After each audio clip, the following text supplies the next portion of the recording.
말씀과 기도로 세워지는 열방복음 선교회 말씀으로 시작하는 하루 2022년 7월 16일 토요일 오늘의 말씀은 시편 96편 1절에서 13절 주제 그 구원과 영광을 선포할지어다.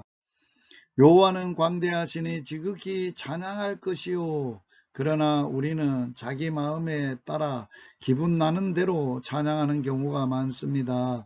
또한 부흥회나 기도원 같은 곳에선 말씀의 기초가 없는 신자들이 왜 찬양한지도 모르고 소리 지르고 감정대로 울고 불고 하기도 합니다. 첫째, 하나님의 이름을 찬양하라.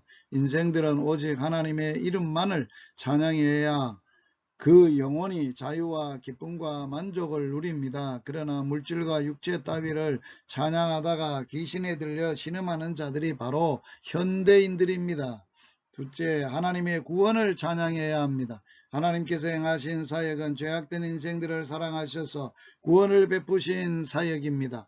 우리는 이 사실을 영원토록 감사하고 찬양해야 합니다. 하나님께서 우리의 10년 가운데 어떤 일을 행하셨는가를 늘 돌아보고 감사와 찬송을 즐거이 불러야 하겠습니다.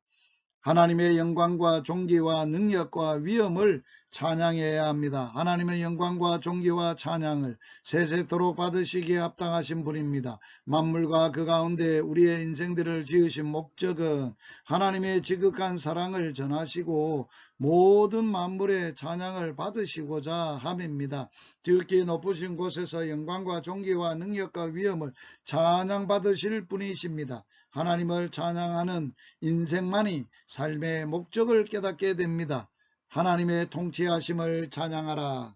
우리는 하나님께서 세상을 통치하는 것을 감사하고 찬양해야 합니다. 인간의 통치는 욕심에 기초한 것입니다. 그래서 인간들의 통치만 받아야 한다면 힘없는 백성들은 슬프고 억울할 뿐입니다. 그러나 하나님의 통치는 사랑에 기초한 것입니다. 인간들은 폭력으로 권세를 잡아 정의라고 정당화시키기도 하지만 하나님의 직권은 십자가의 사랑에 희생에 의한 것입니다. 그러므로 우리는 세상살이가 억울해서 눈물 흘릴 때도 있지만 하나님의 사랑과 정의의 통치를 믿기 때문에 기가 죽거나 슬퍼하지 않습니다. 소망이 넘칩니다. 우리는 하나님의 통치하심을 찬양해야 합니다. 하나님의 판단하심을 찬양하라. 하나님께서 공의로우신 분이기 때문에 불의와 악을 선과 같이 취급할 수 없습니다. 불의에 행한 자들에게 정당한 보응을 하시고 참고 선을 행하는 자에게 상 주실 때 하나님의 정의로우신 분인 것입니다. 하나님께서 이제 우리가 한 일들을 판단하러 오실 날이 다가오고 있습니다. 열방 중에 만민 중에 날마다 선포해야 합니다.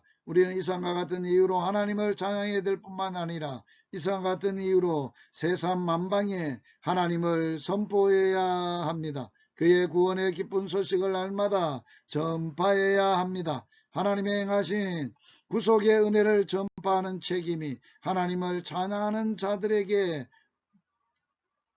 있습니다. 오늘의 말씀에 순종하기. 하나님의 구원과 통치와 영광과 존귀와 능력과 위엄과 판단하심을 열방 중에 날마다 선포하는 복된 하루가 되시기를 주의 이름으로 축복합니다.